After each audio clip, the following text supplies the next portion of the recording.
কি রান্না করছো গো? মাংস রান্না করছি। মাংস? কি রান্না করবে আজকে ইফতারে? মাংস খাবো না, শাক রান্না হয়ে গেছে। কখন থেকে রান্না করছি, যে মাংস রান্না করবো, শাক রান্না করবো, এখানে বড়া হবে।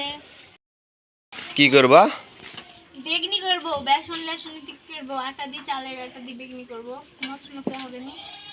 বুট করা হয়ে গেছে, রান্না বান্না শেষ। মনে দিক দেখো, রোজা থেকে কি হয়ে গেছে একবারে।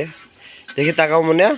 প্রথম 2 দিন একটু কষ্ট হবে, আলহামদুলিল্লাহ 2-3 দিন পর থেকে আর কিছু মনে হবে না। মারে আরো একই অবস্থা একবারে সব। প্রথম কয়েকদিন একটু কষ্ট হবে, তারপর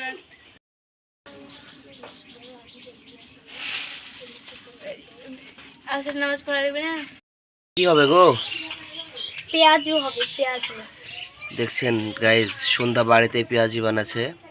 বাসায় সব তৈরি করি, বাইরের খাবার খাওয়া ভালো না। এর জন্য আমাদের বাড়িতে তৈরি করছে পেঁয়াজি ইফতারের জন্য।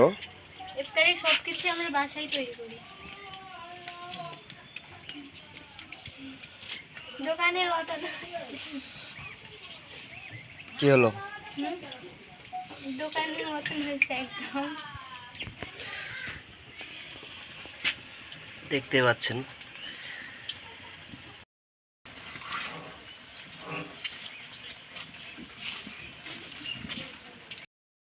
তুমি যেগুলা তৈরি করছো তোমাকে খাইতে ইচ্ছা করছে না? খাই দাওয়ার ইচ্ছা করবে না? এই যে রোজা রেখে চোখের সামনে এত ভালো মন্দ খাবার খাইতে তো ইচ্ছা করবে, কিন্তু আল্লাহর তো এটি একটা রহমত, তাই না? যত তাই পছন্দের খাবার দেখেও আমরা নিজেকে কন্ট্রোল করে রাখি আল্লাহর ভয়ে। এটাতেই তো একটা যে শান্তি। তো মোটামুটি সব কিছু আয়োজন শেষ, এখন শুধু আজানের অপেক্ষা। দেখেন সব কিছু রেডি করে বসে আছি। আল্লাহ কি রহমত দেখেন, সব কিছু চোখের সামনে থাকা সত্ত্বেও কিন্তু আমরা হাত বাড়াই নাই। এটাই কিন্তু আমাদের ধৈর্য, ইসলামের প্রত্যেকটা মানুষের ধৈর্য এটাই কিন্তু।